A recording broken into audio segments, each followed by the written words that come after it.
Hi, so my name's Jess. Thank you for being interested. This is a video which is just going to take you through setting up and playing. This is a really quick playthrough, mainly because I'm just one person, so I don't have to confer with myself. But have a go, see if you like it. Thanks again. So this is the board. We're going to set it up now. First we take the gate tiles, we shuffle them just to pick one out, and this will be where the players start. So we've picked out the east gate, and so the players are going to start just outside the east gate, take the unfurl the banners tile, put it there, and the meeples go next to that tile. Next we take the gate tiles, we put them on the gates with the green side up to show that they're open. We do a similar thing with the light tiles. We take the 4 floodlight tiles, we put them with the blue side up, that's the off side. Next we're going to take the hangers. Now these are where the planes are. We have 3 which are empty, we have 6 which have different coloured planes in. We're going to shuffle these up so that we don't know which one is which, shuffle them up and then place them on the board randomly. This way we know that we have 6 planes, we know that we have 3 empty hangers, but we have no idea where they are. When we finish doing the hanger tiles, then I'm about to get the guard pieces, and we're going to put 5 guard pieces in the guard hut. You can play with different numbers. We're taking a 6th one, which I'm replacing with this yellow marker, and that's just so we can see it more easily on this board. So now we come to the cards. Take the cards with the blue text, shuffle them, put them into one pile. Take the cards with the red text, shuffle them, put them into a separate pile. Take 2 cards per player from the blue text cards. These are your starting hands. Now take another 2 cards per player from the blue text cards, set them aside, shuffle the 2 piles back together, then put the set aside cards back on the top of your pile. That's your starting deck. These are the cards which each meeple has got, and we're going to start with the yellow player. So the yellow player has the code to open hanger number 5. We're going to use that. 1, 2, and the third move will be to unlock hanger number 5, which has the blue plane inside it. And a 4th move, we're just going to go a little further over there, just to spread out in the board. Then the yellow meeple takes 2 cards, which are these 2, and then the guard moves on. So it's the red meeple's turn with card hanger number 1.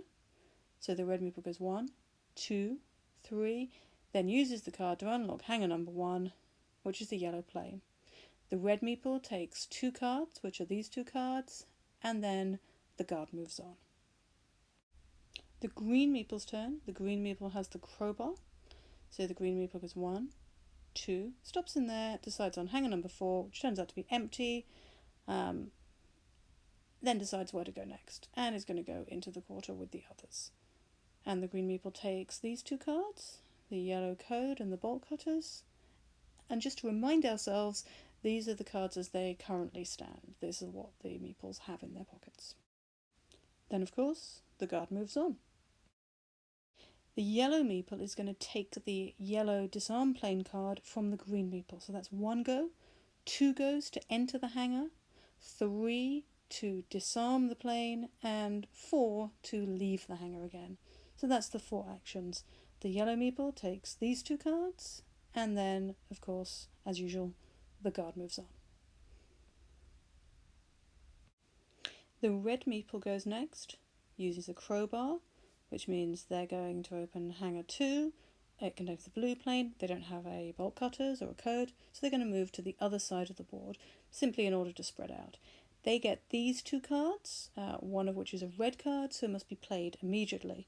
So let's see that being played immediately. The west gate is closed, so turn that over. We now can't use the west gate. And of course, the guard moves on.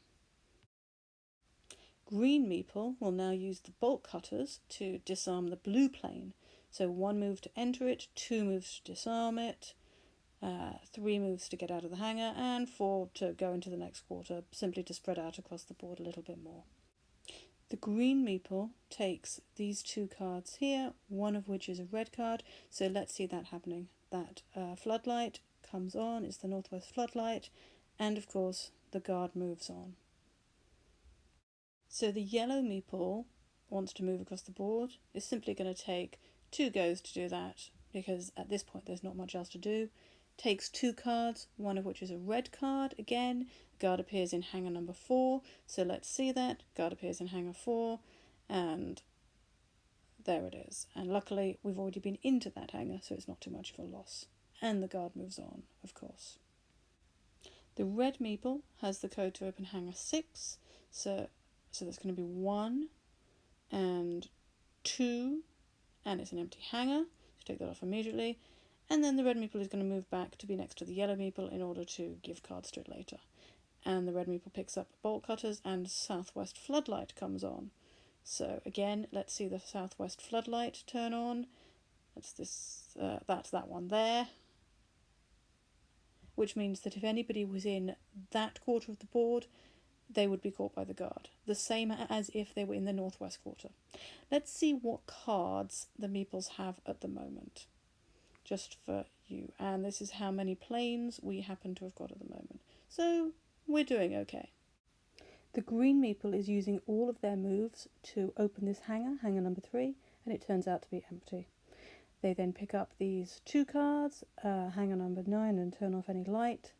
And then, of course, the guard moves on. Now the yellow meeple moves into the quarter with the green meeple, takes from the green meeple the code to hanger number 9 for the second action, moves back for the third action, and then unlocks hanger number 9 for the fourth action. The yellow meeple does have the code to disarm this plane, but doesn't have enough moves to do so. The yellow meeple then takes 2 cards, one of which is a red card, so let's see that played out. The northwest floodlight comes on, but it's already on, so the guard moves on. The red meeple takes from the yellow meeple the code to disarm the plane, so the red meeple goes into the hanger for the second move, disarms it for the third move, and gets out for the fourth move. They then pick up these cards, and of course the guard moves on. The green meeple goes next. The green meeple has some bolt cutters, so we'll use those to enter the hanger for 1, disarm it for 2, and get out of there for 3, and then move for 4. The meeple then picks up 2 red cards, so one is the floodlight comes on, the other is that the guard appears. So the floodlight first, that's that floodlight, the northeast one, and then the guard appears in a moment in hanger number 8, which unfortunately is one of the ones which still has planes left in it. And the guard moves on. So the next meeple coming after this decides to use create a distraction.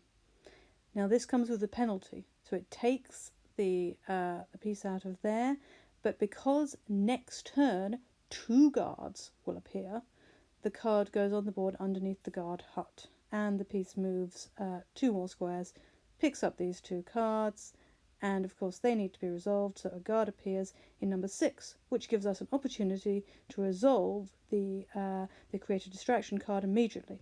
So a guard will appear in number 6 and in number 7, so that's the penalty from that card. The guard then moves on. This is the point when I realise that I've got the meeples round the wrong way, so it should have been the yellow one which went and the red one that stayed. So now it's the red one's turn, so the red one chooses to use all 4 of its turns to unlock the hanger to find the red plane. The red meeple picks up 2 red cards, which is a little fitting, and let's see these 2 resolved. So first we put a meeple onto hanger 2, and secondly we turn over the east gate, so that is now closed. Then, of course, the guard moves on, as it always does. So now the green meeple will use bolt cutters to disarm the plane. Now I've decided that the green meeple will stay in the hanger rather than coming out, and that's because the guard is coming round, so the green meeple doesn't want to run the risk of the light coming on. So these are then the next cards which are picked up by that meeple, and of course after that the guard moves on again. So now it's the yellow meeple's turn. The yellow meeple has decided to open the east gate because that's our way out, so we need that gate to be opened. Frankly, it's getting a little hairy in here. The yellow meeple is also going to turn out the light in that quarter, which will probably help us. Then the yellow meeple leaves the control centre just to make it a little easier and picks up 2 cards, one of which is the south gate closing, so that's another one which is going to close. And of course then the south gate has closed, and in a minute, when that's happened, the guard will move on.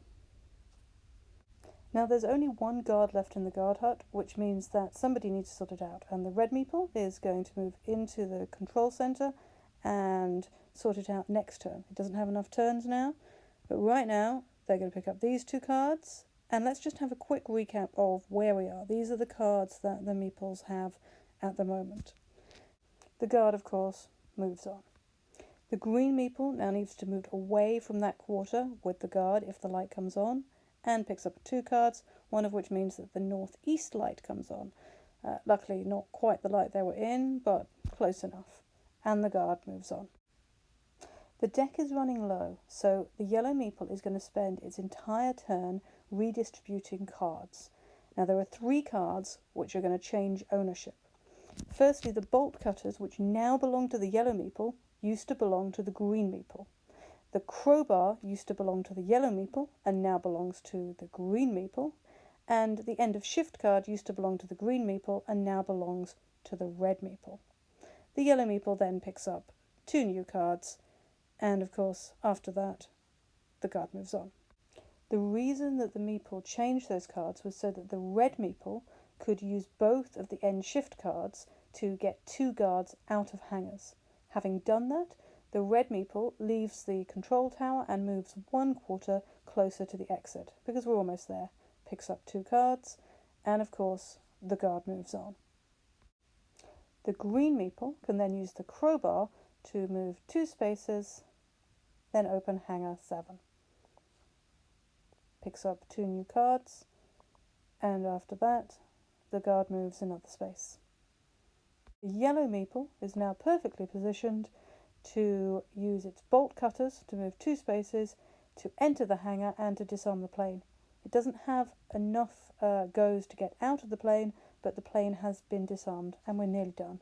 Picks up 2 cards, one of which is a guard appeared, and then of course that gets resolved, so the guard has to appear in hangar number 1, and once that has happened, then the guard around the outside moves on. Now the planes have all been found, then the red meeple can leave the board, but still picks up a couple of cards, one of which unfortunately does have a consequence because a guard appears in hangar number 3. The guard around the outside moves on as usual, and then it's the turn of the green meeple, who again will leave the board just like the red meeple, but again will still pick up cards, and these 2 both need to be resolved, so a guard appears in hangar number 5, and we'll watch that happen, and then one of the gates will close. The north gate is about to close here, but it looks like we've done it. We've won. For this we didn't have very many cards left, but we managed to get out in time and disarm the planes.